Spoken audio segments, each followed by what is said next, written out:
Béni soit le Seigneur Jésus-Christ, notre Dieu et notre Seigneur. Je suis votre humble serviteur, Daniel Ngoma, un prophète par la grâce de Dieu. Je viens ce soir, par la grâce de Dieu, nous présenter cette tranche de l'émission Révèle-moi prophète numéro 7. Je serai très rapide aujourd'hui parce qu'il y a plusieurs choses qui brillent dans mon cœur. Je voudrais dire certaines vérités très profondes et je vais vraiment courir après les temps afin que nous profitions de la bonne connexion qui nous est présentée. Je vous salue tous qui sont en train de nous suivre. Salut à toi ma fille Sarah Kamara, que le Saint-Esprit te bénisse. Voilà, je vais lire rapidement. Nous continuons notre thème sur l'héritage des sangs. Et je vous invite rapidement, aujourd'hui je parlerai sur l'héritage des sangs dans un autre volet et un peu plus profond, mais je serai rapide parce que je profite de la connexion et dans la suite des temps, je crois déjà la semaine prochaine, je me suis arrangé de trouver une fibre optique de grande portée afin que nous ayons une connexion bonne en tant que telle. C'est parce que de grandes portées de fibres optiques sont un peu en rupture, donc je suis en train d'attendre. On a déjà tout payé par la grâce de Dieu. Nous sommes dans Genèse chapitre 4, le verset 9 au verset 10, il est écrit: L'Éternel dit à Caïn, où est ton frère Abel? Il répondit, je ne sais pas. Suis-je le gardien de mon frère? Le verset 10, et Dieu dit, qu'as-tu fait? La voix du sang de ton frère crie de la terre jusqu'à moi. Nous allons prier. Précieux Saint-Esprit, reçois l'adoration. Je voudrais diminuer et disparaître tout au long de ces assises.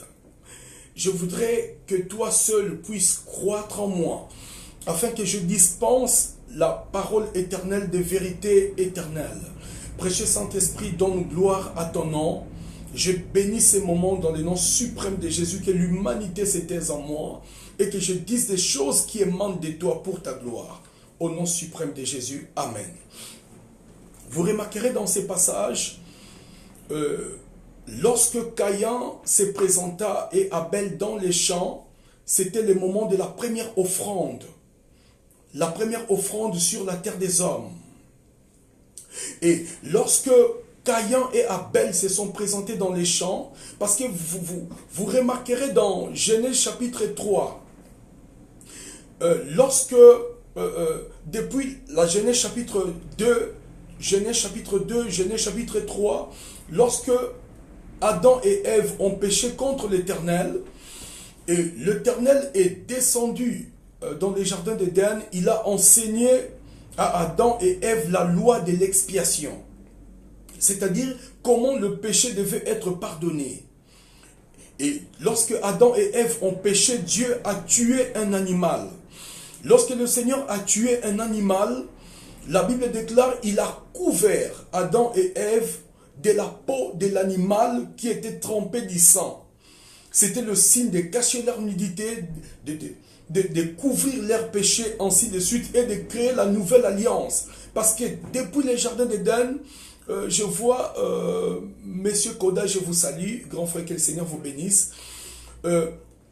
Depuis le jardin d'Éden, il a toujours été question du sang. Vous remarquerez, dans le verset 10 du Genèse 4, il est écrit, le Seigneur Dieu est en train de dire, j'entends la voix du sang de ton frère crier de la terre jusqu'à moi.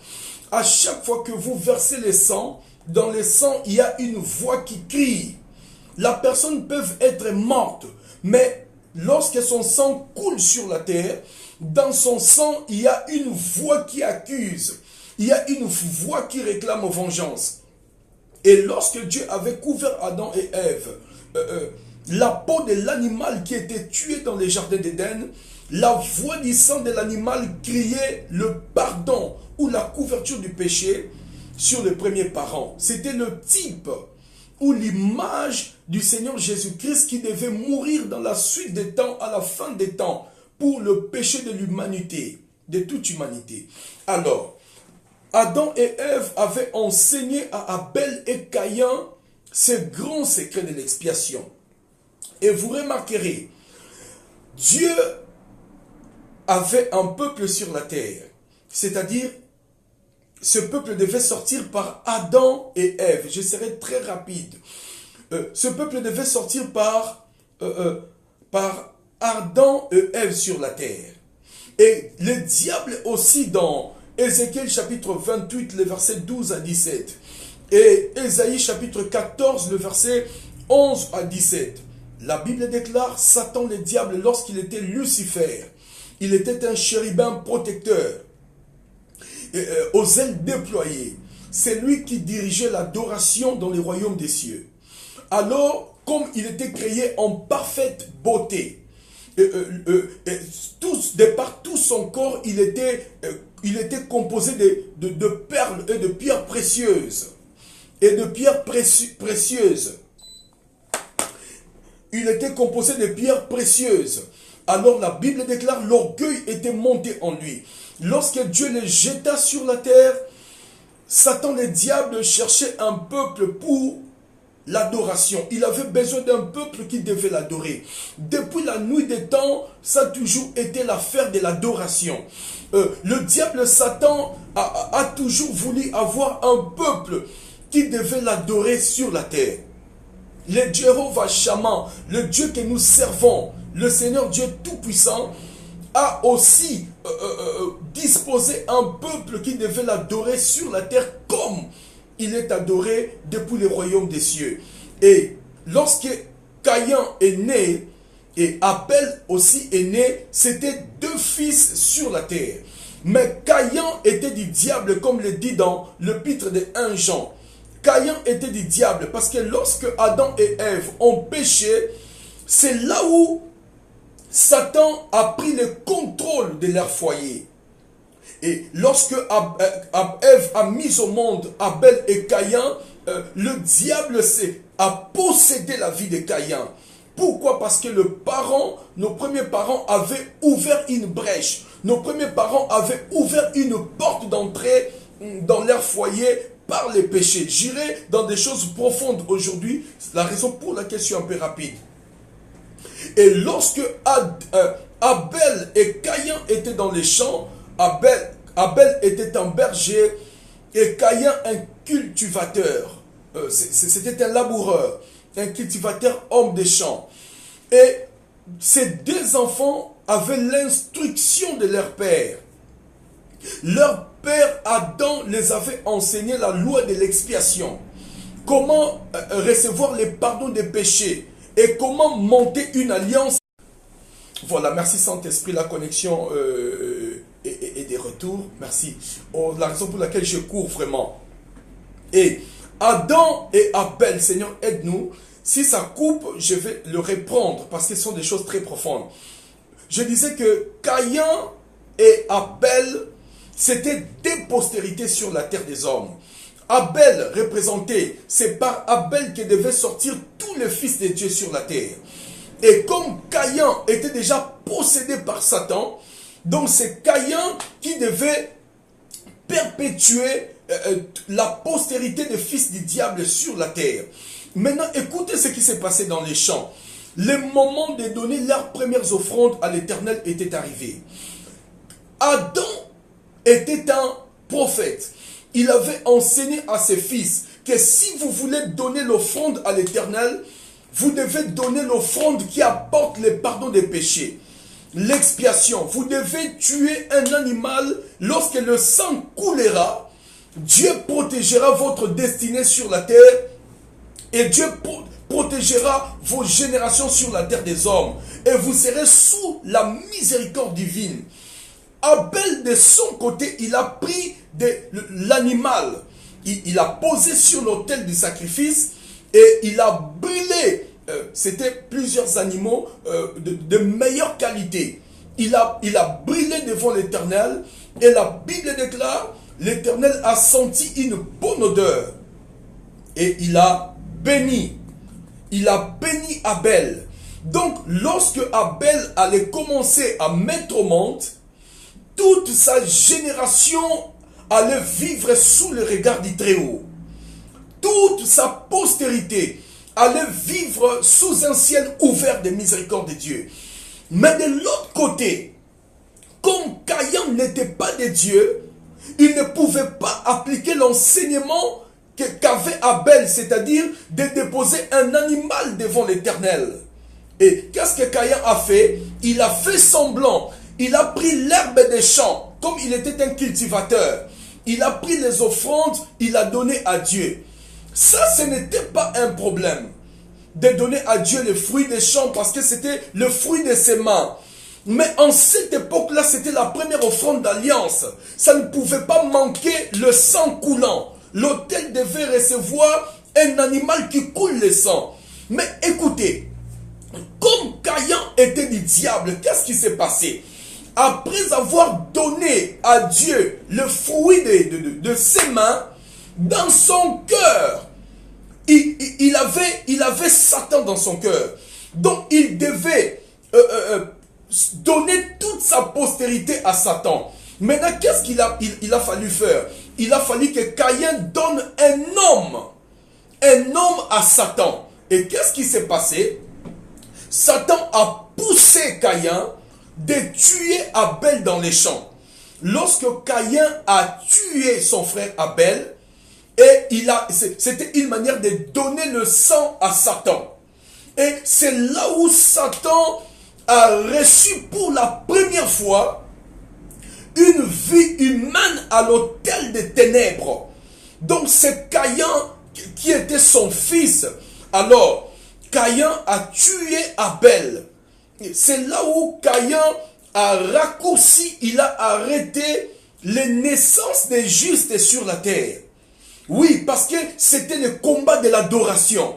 Lorsque Caïn a tué Abel, de l'autre côté, Abel avait donné un animal à Dieu. L'animal est mis à mort, Dieu a agréé le sang de l'animal.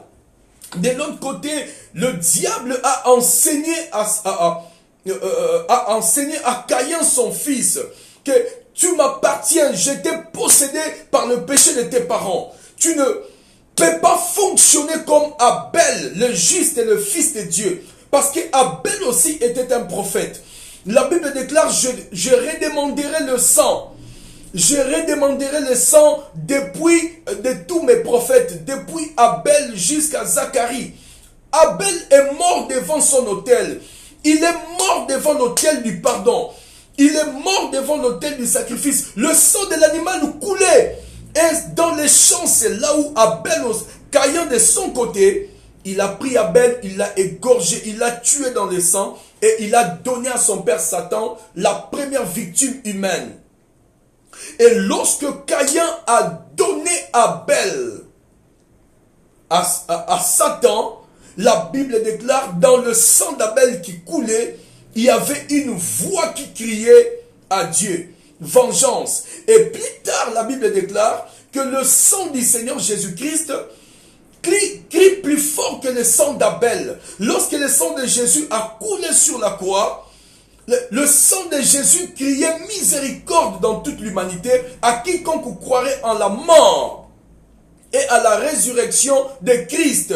Le sang de Jésus aussi a crié miséricorde. Mais j'arriverai, je suis en train d'évoluer.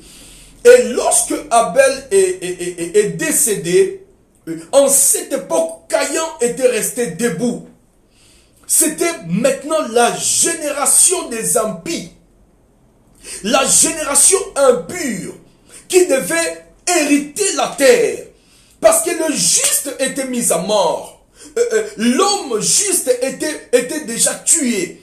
Et Caïn, le premier assassin de la terre, le premier génocidaire, le premier bandit de la terre, le fils du diable, c'est lui qui devait maintenant posséder la terre. C'est la raison pour laquelle dans Matthieu chapitre 4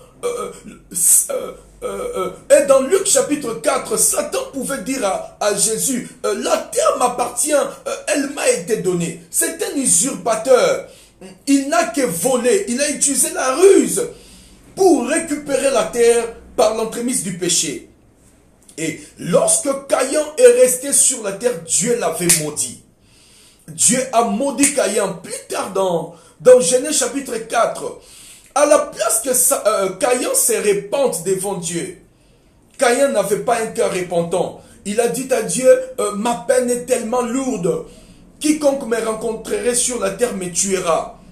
Et Dieu a mis sur Caïn la marque de la maturation du péché. C'est-à-dire, Dieu avait mis une marque sur Caïn, que personne ne pouvait le tuer jusqu'à la maturation de son péché, et il allait connaître la mort pour finir son âme dans les enfers éternels, dans la gêne de feu. Et Caïn avait la marque de la maturation du péché. Et vous remarquerez, par Caïn est né un fils qu'on appelait le mec. Et le mec, il est le premier polygame de la terre.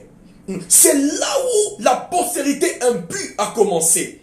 Le sang du juste a coulé et la voix du sang criait vengeance. Caïn était maudit et la première postérité, il a commencé à mettre au monde. Parce qu'en l'époque, lorsque Caïn a mis au monde, il y avait l'un de ses fils qui s'appelait Lémec. C'est lui qui avait épousé deux femmes. La première épouse s'appelait Ada, l'autre s'appelait Tula. Et lorsque Lémec a épousé deux femmes, la polygamie a commencé sur la terre des hommes. C'était la génération des impies, la postérité des hommes souillés. Et Ada, la première femme de Lémec, a mis au monde un enfant qui s'appelait Tubal-Caïn, quelque chose comme ça. Tubal-Caïn, et Tula a mis au monde un enfant qui s'appelait Jibal. Et c'était les enfants. Jibal, il était un musicien. Il a falsifié l'adoration. Ma fille Pamela Mabinza, que le Saint-Esprit te bénisse, je te bénis. Et Tubal-Caïn, il a inventé la mauvaise musique. Une musique souillée sur la terre des hommes. Voilà, parce qu'il était question de l'adoration. Même lorsque nous quitterons la terre des hommes et que nous irons au ciel, il sera que question de l'adoration. À l'heure où nous parlons, il est question de l'adoration. Je prie le Seigneur que le Saint-Esprit couvre l'âme de quiconque me suit ou suivra cette émission. Qu'une adoration pure jaillisse en toi et que ton ciel soit ouvert. Dans le nom suprême de Jésus-Christ de Nazareth. Et la Bible déclare, lorsque Jibal et Tubal-Caïn de son côté, il était un guerrier. C'est lui qui a créé la première arme. Il a créé les instruments de fer. Et il a créé les instruments de guerre en cette époque. Et Jibal de son côté, il a falsifié l'adoration. Parce que Abel le juste était mis à mort. Il n'y avait plus personne qui pouvait adorer Dieu sur la terre. Il n'y avait que le fils de Satan, la postérité de Caïn, qui avait pris possession sur la terre. Parce que le juste était mis à mort. Église, la voix du sang. Et vous remarquerez, bien-aimés dans les seigneurs, lorsque Caïn a donné Abel à Satan, il s'est passé des choses. C'est là où la franc-maçonnerie est née. C'est là où les Illuminati sont sortis. C'est là où le culte des morts qui réclame le sang humain. C'est là où la loge est sortie. Beaucoup de choses. C'était un culte.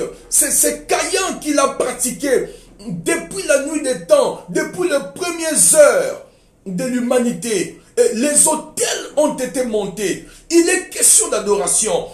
Si dans une famille, il y a eu des parents et que vos parents étaient, comment dirais-je, des hommes de loge, sachez que dans votre famille, il y a des autels de sang. Et toutes ces voix, toutes ces personnes qui sont mortes par l'entremise d'un oncle, une tante qui était dans la loge, il a sacrifié des vies humaines. Si vous êtes né dans une telle famille, vous devez premièrement accepter le Seigneur Jésus-Christ.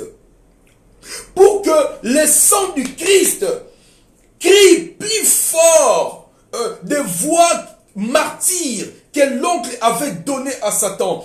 Il y a des voix qui réclament vengeance. La raison pour laquelle vous remarquerez, dans une famille, il y a des hommes, il y a seulement un oncle qui a beaucoup d'argent, les autres sont pauvres.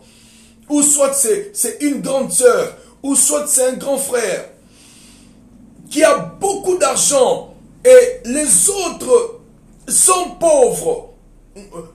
Je ne dis pas que la sœur en question ou l'oncle en question est dans la loge, non. Mais ce sont des signes que les autres là vivent sous l'influence de voix qui réclament vengeance, des voix qui crient vengeance. Vous remarquerez dans Apocalypse chapitre 5 et chapitre 6, si je ne m'en abuse, vous remarquerez la Bible parle des âmes sous l'autel. Tous les prédicateurs de l'Ancien Testament, tous les prédicateurs qui ont servi le Seigneur Jésus-Christ ou le Dieu vivant dans la vérité, ils sont en train de dire, jusqu'à quand, Maître Saint et fidèle, tarderas-tu de venger notre sang? Les âmes sous l'autel, ils sont en train de crier à Dieu de venger leur sang. Et une grâce leur a été accordée et une voix a dit, Dieu vous vengera, mais vous devez encore attendre un peu de temps, jusqu'à ce que d'autres personnes seront mises à mort comme vous. Donc Dieu redemande le sang. Quiconque qui coule le sang, Dieu le lui redemande dans la suite des temps. Je disais que dans la famille, alors que vous vivez, il y a plusieurs voies. Il y a des maisons qui ont été construites par le sang. Oui, il y a des sociétés, vous travaillez dans cette société, mais le propriétaire de la société a versé des sang. Et vous croyez que vous êtes dans un bureau climatisé, vous vous dites, bon, je suis dans un bureau climatisé, tout se passe bien, mais vous ne savez pas que dans le monde spirituel, dans ces bureaux-là, ou dans cette maison, dans la chambre où vous dormez, il y a des voix de sang. Il y a des voix qui crient que toute personne qui vivra dans cette maison sera maudite. Toute personne qui va travailler dans cette entreprise ne fera rien avec son argent. Parce que dans le sang, il y a une voix. C'est ce que dit Genèse 4, le verset 10. La voix du sang de ton frère crie de la terre jusqu'à moi. Quand tu sors un homme qui a coulé le sang, bien-aimé, si son argent est battu dans le sang, bien-aimé, et que tu manges cet argent, la voix du sang criera dans ton corps. La voix du sang criera vengeance. Tu t'achètes une maison, tu sors avec un homme, je ne sais pas moi, il a beaucoup d'argent, mais son argent est basé sur le sang. Parce qu'il a coulé des vies humaines, merci Saint-Esprit. Sachez-le, votre vie sera poursuivie par les esprits qui réclament le sang. On les appelle les vengeurs de sang. Oui, ils vengent leur sang, bien-aimés. Ils sont en train de réclamer leur sang. Il y a la voix dans le sang. La race impure de Caïn a produit le guerrier sur la terre. Caïn a mis au monde des guerriers. Il a mis au monde des musiciens. La raison pour laquelle vous remarquerez, un musicien ne peut pas exceller dans le monde païen sans qu'il coule le sang. Sous les autres cieux, dans mon pays, il y a des musiciens qui certains ont donné sa mère. Il y a un musicien qui a donné sa mère et son père. Nous ne savons pas si c'est vrai, mais ça c'est dit dans les communs des mortels. Il y a plusieurs musiciens qui donnent des enfants. Pourquoi ils coulent le sang? Parce que Jibal, le descendant de Caïn, lui-même il était l'initiateur de la musique. Tubal Caïn, c'est lui qui a fabriqué les armes. Église de Jésus-Christ. Merci Saint-Esprit. Je suis en train de parler des choses profondes. Vous remarquerez encore Noé. Lorsque Noé le prophète vint sur la terre, Noé a planté un champ, il a planté, je ne sais pas moi, il était dans sa vigne, alors la vigne avait mûri, et il a un peu goûté à sa vigne. Et lorsqu'il était ivre, l'un de ses fils, Cham, il a vu la nudité de son père Noé et il a commencé à rire, à se moquer de son père. Il est sorti dehors. Il a crié la nudité de son père dehors. Et la Bible déclare Sem et Japheth, c'était des grands frères, lorsqu'ils ont appris que leur papa était resté nu parce que Noé était devenu tellement vieux après le déluge, il avait plus de 600 ans. Vous savez, lorsqu'on est vieux, on devient comme un enfant. Tu peux prendre un tout petit verre, je ne sais pas moi, d'une boisson sucrée fermentée, ça peut t'enivrer. Et Sem et Cham ont reculé par derrière. Ils n'ont pas voulu voir la nudité de leur père. Ils ont couvert leur papa. Et lorsque Noé est sorti de cette impasse, de cette fatigue, de cet étouffement, de cette ivresse, il a appris ce qu'avait fait Cham. Il a maudit son fils parce que Noé était un prophète. Lorsqu'il a maudit Cham, il n'a pas maudit Cham, mais il a maudit sa postérité. Parce que Cham en cette époque avait aussi des enfants. Noé dit que Canaan soit maudit. Qu'il soit l'esclave des esclaves de ses frères. Oh mon Dieu. Et c'est par Canaan qui avait reçu la malédiction. Couche est sorti et Nimrod sont venus. C'est eux qui ont créé le culte de la fellation. Ils ont monté la tour de Babel. Oui, c'est Nimrod qui a enseigné ça, l'architecture. Parce que la tour de Babel, lorsqu'ils ont ils ont battu la tour de Babel avait la forme de la partie génitale de l'homme. C'était pour insulter le Dieu vivant. Et ils ont dit, nous n'allons plus nous disperser sur la terre, soyons ensemble. En cette époque, la Bible déclare, le peuple parlait une seule langue. Et le même mot. Il voulait encore créer, maintenant il voulait créer un gouvernement pour placer Satan sur le trône. Pour que Satan dirige la terre. Nimrod avait été la race des antichrists. Église, c'est là où le culte de fellation, le culte de pupe, le culte de cunnilinguistes sont sortis. La sodomie est sortie là.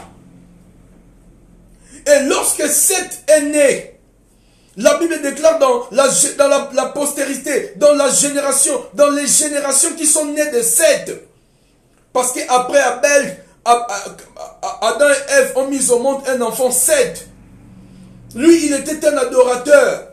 C'est par lui que Enoch est sorti.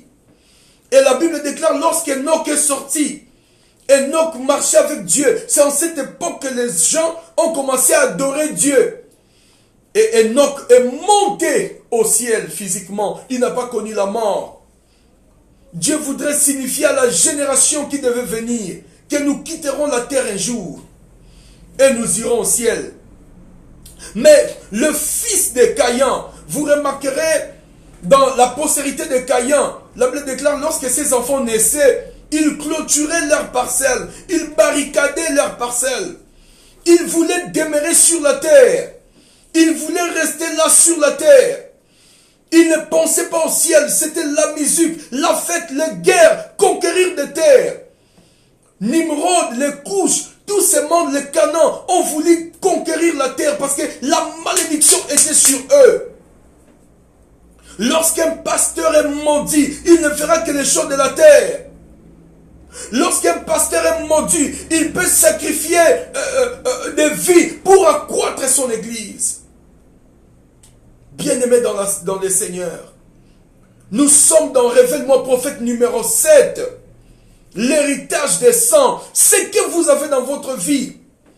Si celui qui vous les a légués avait coulé le sang, bien-aimés, il y a la voix dans le sang. La raison pour laquelle vous évoluez, vous vous demandez, mais je me suis déjà séparé de cet homme occulte.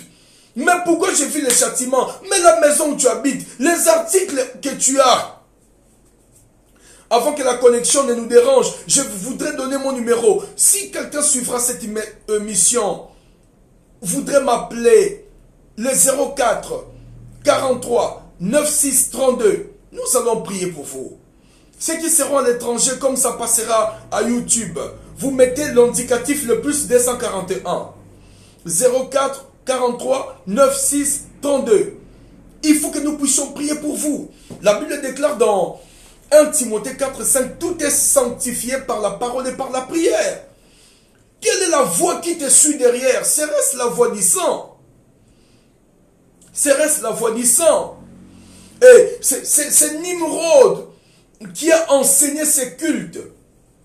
Et c'est là où la sodomie est sortie. Bien aimé, je voudrais ouvrir une parenthèse. Vous savez quoi? Toute personne, je vais choquer. Parce qu'un prophète n'enseigne pas comme un pasteur. Un prophète a la langue brûlée, un prophète a les yeux, doubles yeux de l'esprit. Vous savez, un prophète n'est pas un pasteur. Un prophète dit des révélations. C'est l'émission Révèle-moi prophète.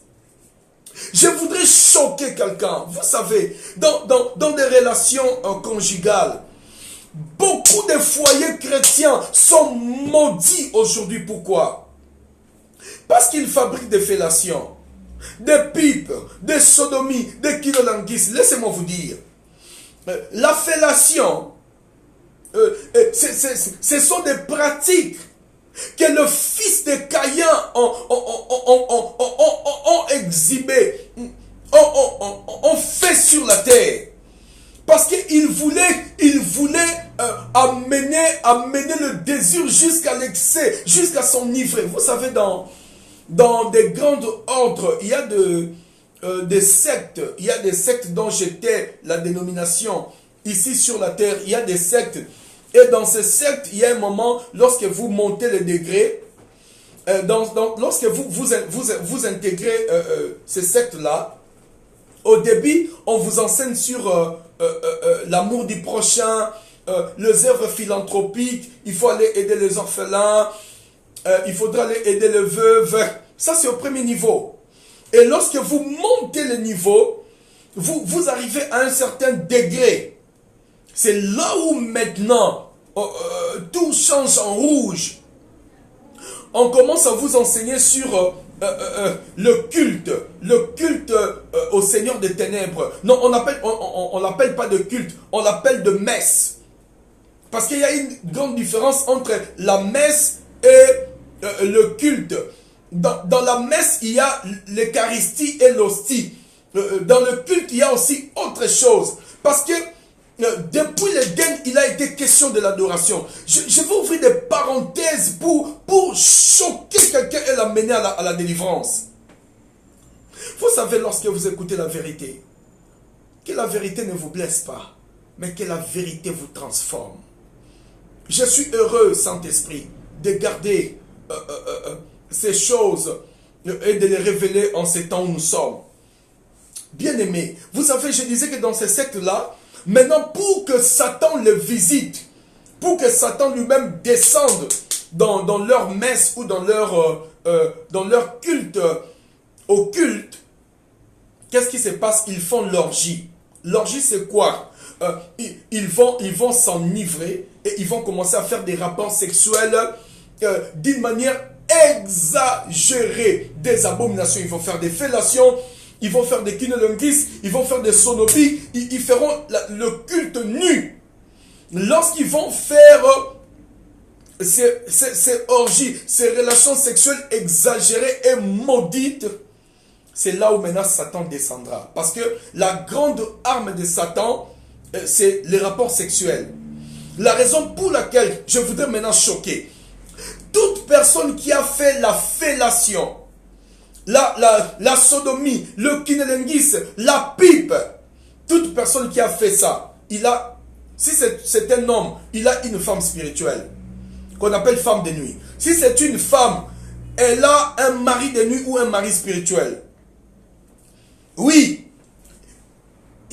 Vous savez quoi? Parce que ces esprits, depuis Caïn, ces relations se faisaient. En Sodome et Gomorrhe, ces relations se faisaient.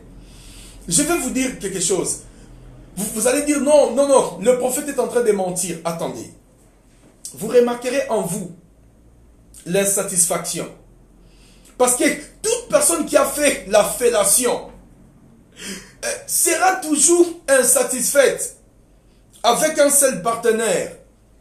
S'il a un partenaire, il exigera beaucoup. Une fois, deux fois, non. Il faut aller troisième fois. Il faut aller quatrième fois. Vous comprenez ce que je voudrais dire? Donc, ça va demander beaucoup. C'est le culte à Satan. Et pour développer, amener le corps à un orgasme excessif. Et tout cela, ça chasse le Saint-Esprit. Le Saint-Esprit quitte le corps. Lorsque vous faites fellation, le Saint-Esprit quitte le corps. Et la Bible les appelle les usages contre nature. C'est ce que dit Jude et Pierre. Ils ont utilisé l'usage naturel. Ils ont quitté l'usage naturel pour des usages contre nature. Ce sont des choses qui apportent des malédictions. Donc, lorsque vous faites la fellation, déjà même avant de le faire, lorsque vous commencez des relations conjugales ou vous commencez des relations, vous comprenez, hors de mariage, directement, lorsque tu as la pensée de faire la fellation, c'est pas Dieu qui t'inspire. Non, mais c'est l'esprit qui avait possédé la génération de Caïn. Plutôt la postérité de Caïn. L'esprit qui avait possédé la postérité de Nimrod. Et de Canaan. Parce que c'est de Canaan, le fils de Couche, le petit-fils de Cham qui a été maudit, qui est sorti les Philistins, les Philistins, les Amalek, tous ces pays qui adoraient les idoles. La raison pour laquelle ils n'avaient pas besoin de prier les dieux du ciel. Ils ont prié les idoles parce que dans leur tête, Satan les a inspirés qu'il n'y a pas un Dieu. Vous devez créer une statue. Un morceau de bois, le sculpter, lui donner la forme d'un faux Dieu. Les statues qui ont des yeux mais qui ne voient pas, qui ont des bouches qui ne parlent pas. Bien-aimés, après avoir suivi cet enseignement, partagez cette vidéo.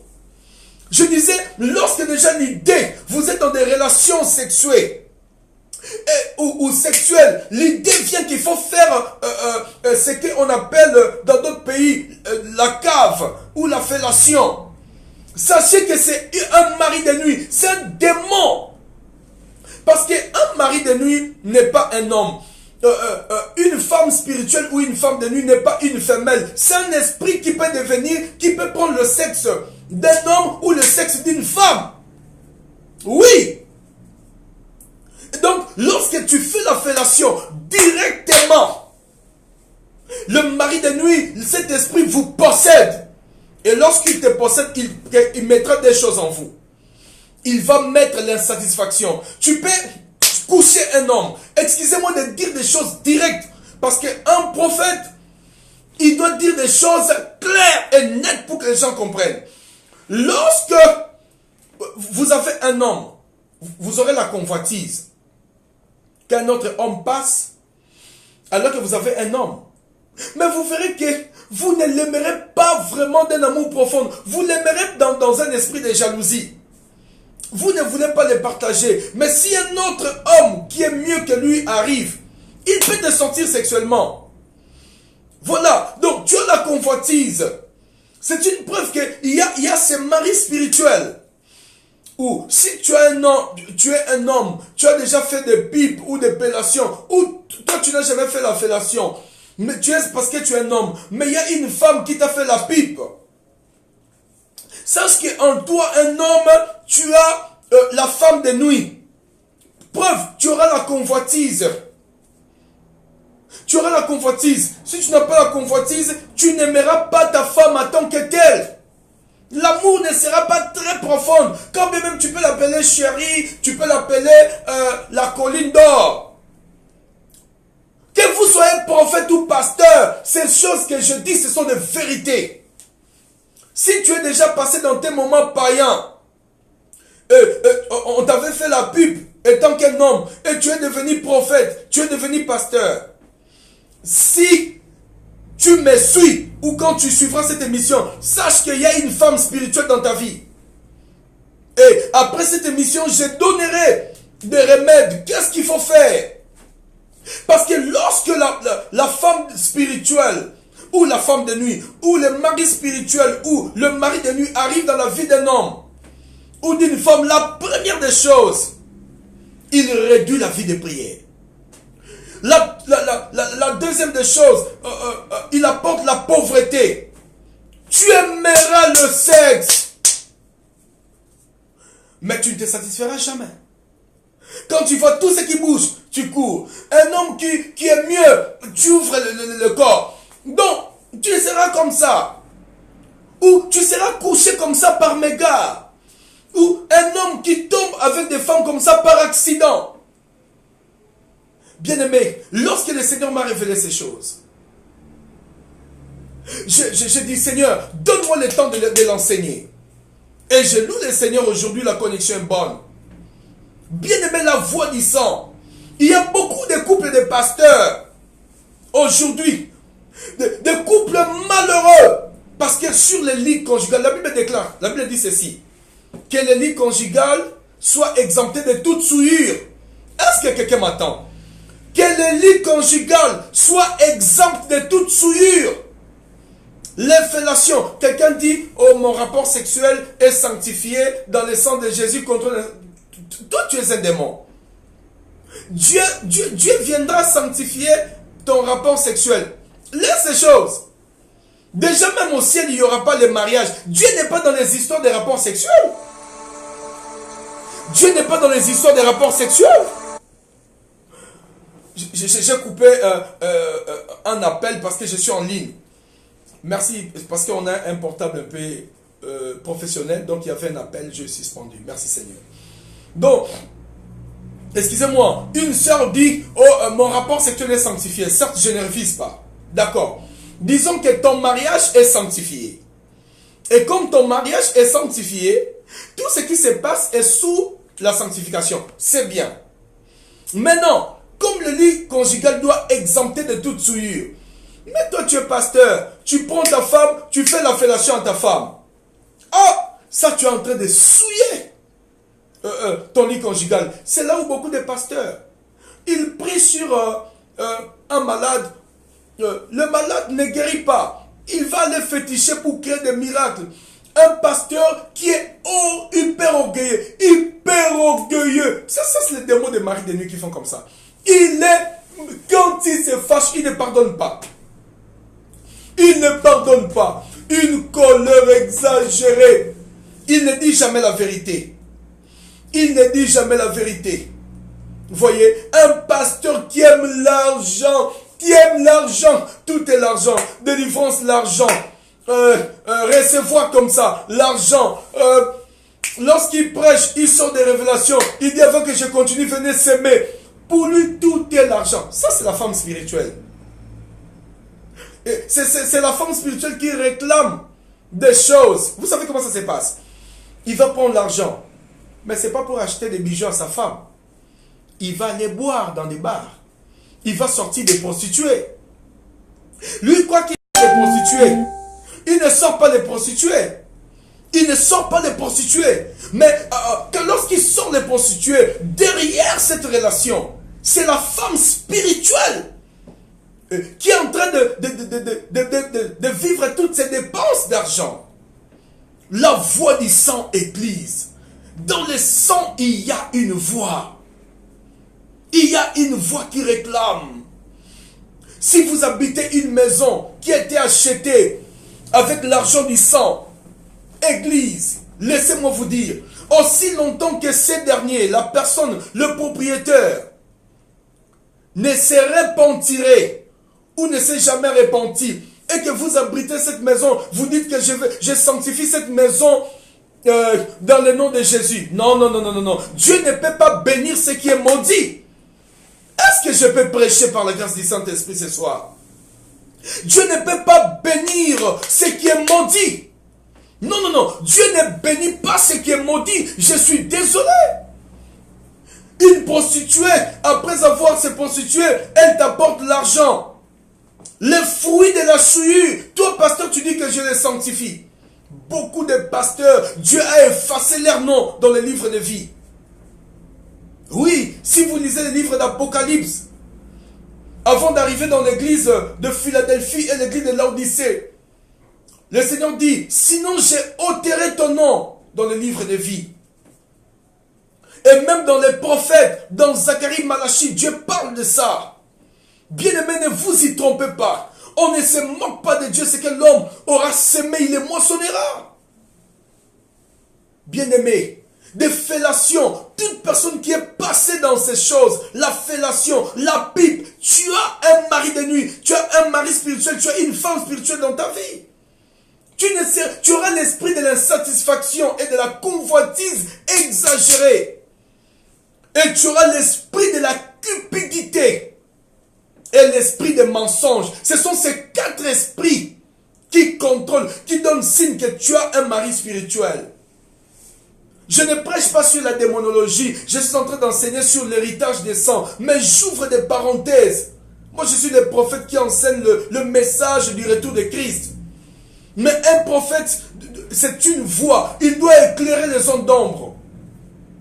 Parce qu'en ce net moment, il y a des gens qui parlent sur les démons et ils enseignent mal ces choses. La raison pour laquelle, par la grâce de Dieu, j'essaie d'épingler certains points. Bien-aimés, je disais que vous courez après un homme qui a versé le sang et vous profitez de ses biens. Il y a la voix. Il y a la voix dans le sang. Et lorsque Caïn, son premier sacrifice, Caïn a donné une personne humaine à son père Satan. Il a donné Abel le juste. Il a donné Abel. C'était le premier sanguinaire.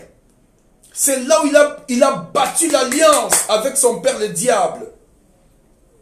Il a bâti l'alliance avec son père le diable. Parce que Satan, je bénis mon bien-aimé, le prophète Eli Bengui, de l'église Alliance Tabernacle, mon précieux frère, que le Saint-Esprit se souvienne de toi.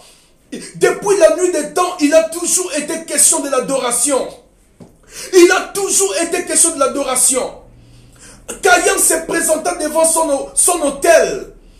Il ne pouvait pas pratiquer la loi de l'expiation comme Dieu l'avait enseigné à Adam. Abel a donné l'animal à Dieu parce que la loi de l'alliance, il devait y avoir le sang. Mais comme Caïn était du diable, Caïn a donné une personne humaine à Satan. Il a pris Abel. Abel est mort devant son autel. Le sang d'Abel a coulé devant son autel. C'est Caïn, le fils du diable. Il a donné à Satan la première victime. J'en ai déjà parlé largement. Et c'est là où l'alliance et le culte sont nés. J'en ai déjà parlé. Je suis déjà plus loin. Pour ceux qui sont venus, que le Seigneur vous bénisse. Vous pouvez revoir cette vidéo, vous serez édifiés. Dans le sang, il y a la voix. Dans Genèse chapitre 4, le verset 10, le Seigneur dit, l'Éternel dit à Caïn, où est ton frère Abel? La voix du grand chaman cherchait Abel sur la terre des hommes, alors que son esprit montait vers le royaume éternel. Et l'Éternel dit à Caïn, où est ton frère Abel? Il répondit, je ne sais pas. Oui, il dit, je ne sais pas. Suis-je le gardien de mon frère? Quel langage? Le Dieu de toute la terre te parle. Mais Caïn n'avait pas peur. Bien-aimé, la Bible déclare, les miens entendent ma voix. Lorsque la voix de l'Éternel te parle, l'Église, la voix de Dieu se diffère à la voix des humains. Oui, la voix de l'Éternel, excusez-moi, se diffère à la voix des humains. Lorsque une tante m'appelle, je peux dire à la tante, je m'excuse. J'ai trop à faire, je viendrai demain. Aujourd'hui, je n'ai pas le temps, excuse-moi. La voix de Dieu se diffère à la voix d'un oncle. Un oncle peut m'appeler aujourd'hui, je lui dis, l'oncle, je n'ai pas le temps, je dois voyager, mais envoie-moi un texto.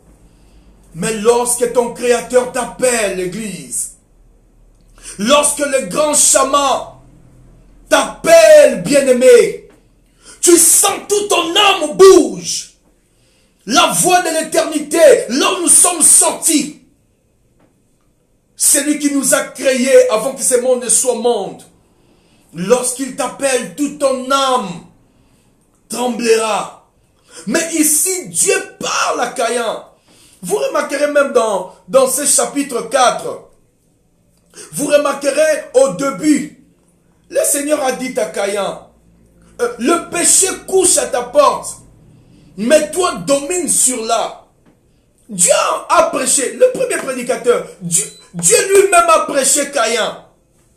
Que le péché, Dieu dit à Caïn, pourquoi ton cœur s'irrite-t-il? J'aimerais chercher cela. Voilà, merci Saint-Esprit. C'est au verset 6. Genèse chapitre 4, le verset 6. Et l'Éternel dit à Caïn, pourquoi es-tu irrité? Pourquoi es-tu irrité? Et son visage fut abattu. Et l'Éternel dit à Caïn, pourquoi es-tu irrité? Et pourquoi ton visage est-il abattu? Écoutez le verset 7. Certainement, si tu agis bien, tu relèveras ton visage. Et si tu agis mal, le péché se couche à la porte et ses désirs se portent vers toi. Mais toi domine sur lui. Ça, c'est Dieu qui prêche Caïn. Oh mon Dieu, pasteur, imaginez dans ton bureau, Dieu lui-même te parle. Il dit, mon fils, ne fais pas la chose. Église, la voix de Dieu plus que la voix d'un pasteur. Les jours-là, tu vas te plier parce que c'est Dieu qui a parlé. Mais vous remarquerez ici, au verset 7, Dieu dit à Caïn, si tu agis mal, le péché se couche à la porte et ses désirs se portent vers toi. Mais toi domine sur lui. Ça va passer le temps. Au verset 8, cependant Caïn adressa la parole à son frère Abel. Mais comme ils étaient dans le champ, Caïn se jeta sur son frère Abel et le tua. Il ne pouvait pas écouter la voix de Dieu parce qu'il était du diable. Il était le fils du serpent. Il était le fils du serpent. Je parlerai dans Révèle-moi prophète numéro 8 sur le serpent de l'Éden. Le serpent de l'Éden avait une tête. Mais le serpent de ce temps de la fin a 7 têtes. Donc le serpent a développé ses têtes. Vous remarquerez dans Ésaïe chapitre 27, chapitre 27, le verset 1er. L'Éternel est en train de dire, en ces jours-là, je frapperai avec mon épée dure et forte. Le serpent a 7 têtes. Le grand Rahab, le serpent qui habite les profondes abîmes des mers. Voyez, Dieu a dit, je frapperai avec mon épée dure et forte. L'épée ici, c'est la parole de Dieu. Dans ces temps de la fin, il faudrait qu'il y ait une parole dure et forte pour frapper les 7 têtes. J'en parlerai dans la prochaine émission. Parce que ce sont des choses très profondes. L'heure est arrivée, bien-aimés, où nous devons sortir les arsenals spirituels pour donner à cette église du temps de la fin les 2 grandes ailes pour voler loin de la face du serpent de ce temps de la fin. Le temps arrive où, bien-aimé, Dieu va tuer son église. Dieu va tuer les prédicateurs afin que nous puissions faire asseoir les choses. Oh mon Dieu, je peux penser à Salomon. Excusez-moi d'ouvrir plusieurs parenthèses. C'est l'émission Révèle-moi prophète. Chacun va se retrouver.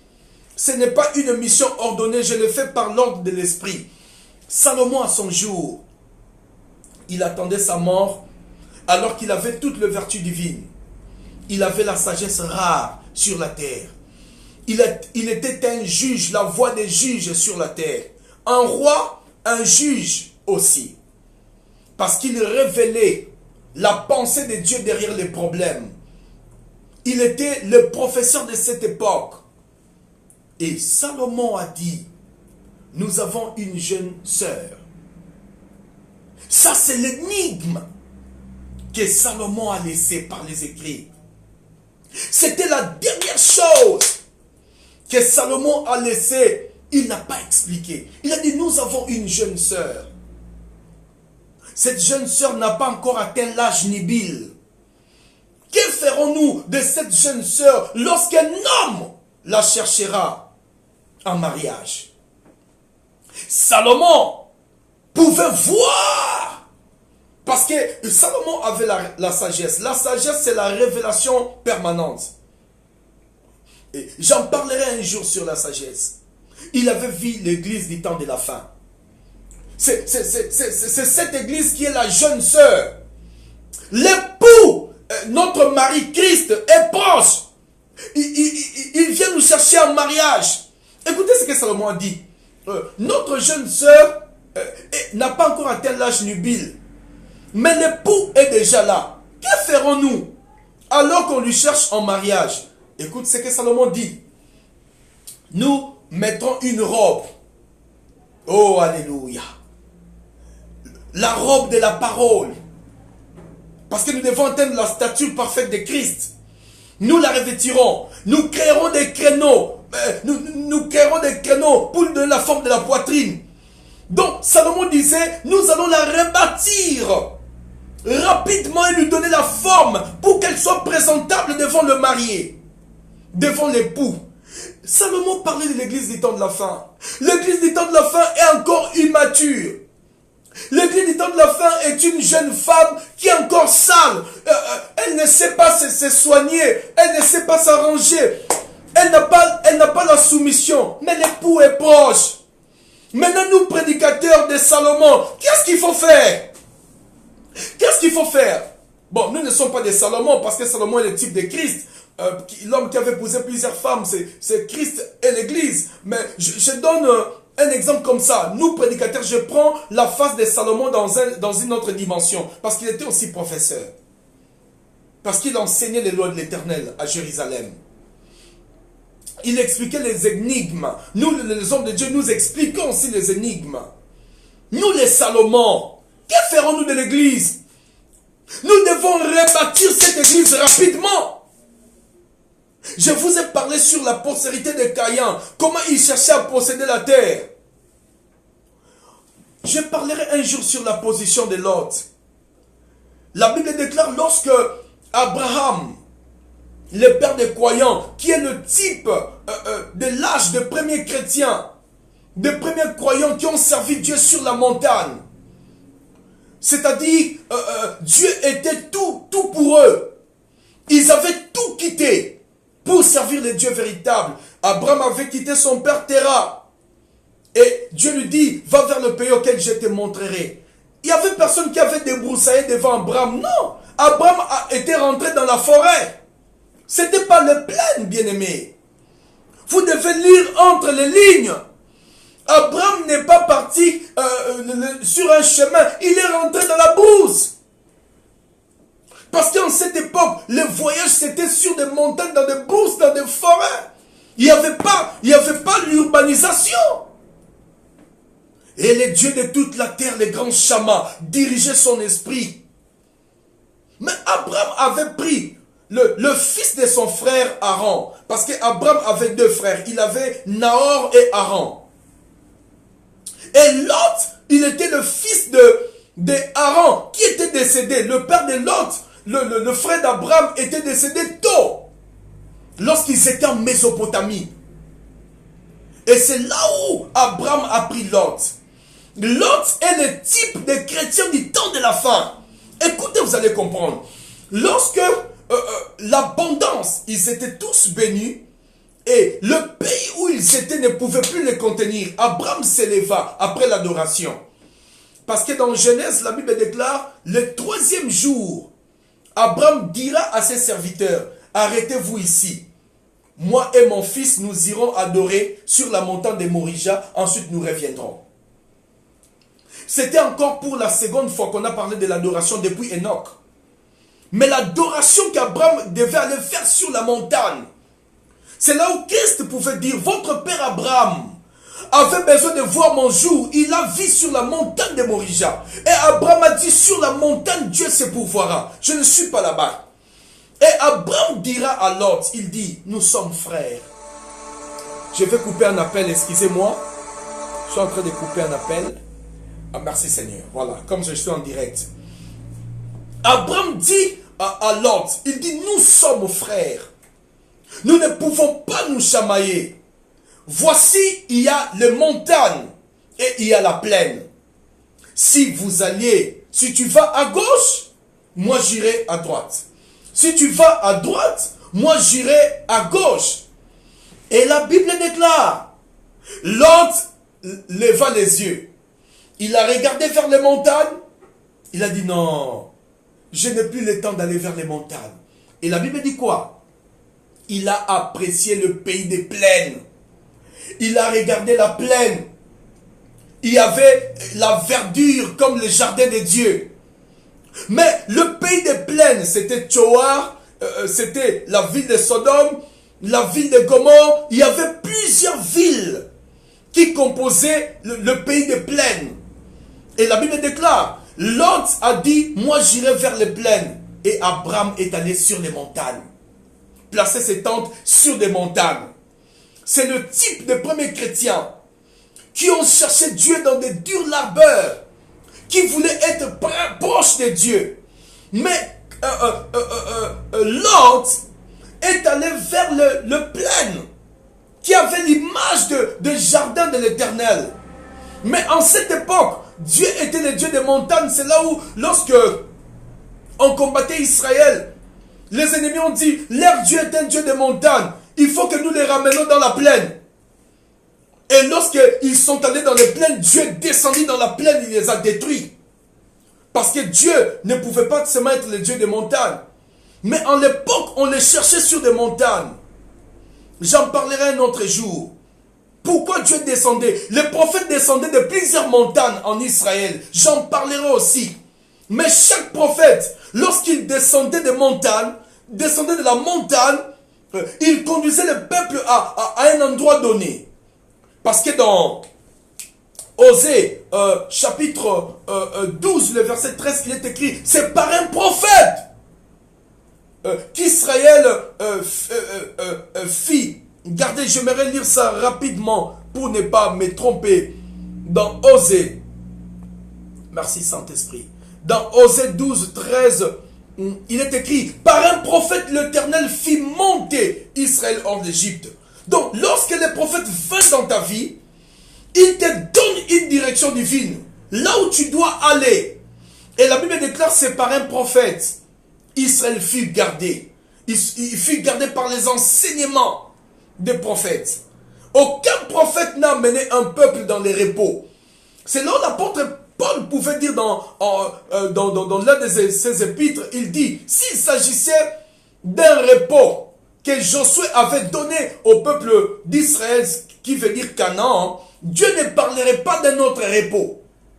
Ça, je le toucherai un autre jour. Lorsque Lot est allé vers le pays des plaines, la Bible déclare, il plaça ses tentes depuis la plaine jusqu'à la porte de Sodome. C'est ce qu'a fait Lot. Il a placé ses tentes jusqu'à la porte de Sodome. Et c'est là où Lot a été influencé. La Bible déclare, lorsque les gens de Sodome, dans leur abomination, Lot s'est tenu vers le soir à la porte de Sodome. C'est ce que dit la Bible. C'est ce que dit la Bible dans Genèse. J'en parlerai. C'est ce que dit la Bible dans Genèse. Lot était toujours assis. À la porte. À la porte. Oh là là, excusez-moi, je fonctionne avec les données mobiles, donc je coupe les appels parce que je suis en direct. Lot s'asseyait vers le soir à la porte de Sodome. La Bible déclare, il donnait d'eau à la ville de Sodome et il regardait vers les montagnes. Et c'est vers le soir que les anges l'ont visité. Voyez-vous, église, lorsque les anges sont entrés dans la maison de Lot, les hommes de Sodome, la Bible dit du plus petit jusqu'au plus grand, s'ensemblèrent. Ils ont dit à Lot, fais sortir les hommes qui sont venus chez toi, nous allons coucher avec eux. C'est ce que dit la Bible. Nous allons les sortir sexuellement. Alors que c'était des hommes, mais les hommes le réclament parce qu'ils voulaient faire les pédés, ils voulaient les sodomiser, des rapports sexuels par des voies rectales, c'est-à-dire par l'anus. Oui, nous sommes arrivés à un temps où nous devons dire les choses clairement. Un prophète prêche différemment avec des pasteurs. Les pasteurs ont leur trempe aussi. Un prophète a aussi sa trempe par la grâce de Dieu. Voyez, l'homosexualité était déjà en cette époque. L'autre a dit non, je vous donne mes 2 filles qui sont vierges. Faites tout avec eux. Et ils ont dit non, on n'a pas besoin de filles, on n'a pas besoin de vierges. On fait des rapports sexuels par l'anus. On fait ces 3 étrangers. Nous voulons 2, on va les connaître sexuellement. C'est ce que les hommes de Sodome ont dit à Lot. Bien-aimé, la voix du sang, l'héritage de sang.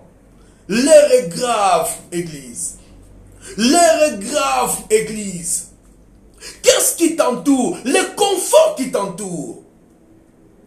Est-il un confort? Serait-il un confort assis sur la bénédiction divine ou la voix du sang? Parce que dans le sang se cache une voix.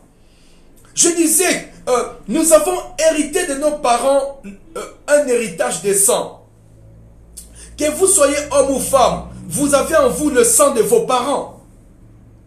Vous avez en vous le sang de vos parents. Dans le sang, il y a ce qu'on appelle l'hérédité. L'hérédité, c'est quoi? L'hérédité, c'est la transmission génétique des aptitudes intellectuelles et physiques des ascendants aux descendants. Cela veut dire quoi? La transmission génétique veut dire la transmission des caractères. Oui, nous recevons de nos parents la transmission génétique, la transmission des caractères. C'est là où vous remarquerez un enfant né, il a le visage de son père, il a le visage de sa mère, il parle comme son père, il parle comme sa mère. Donc, nous héritons le sang de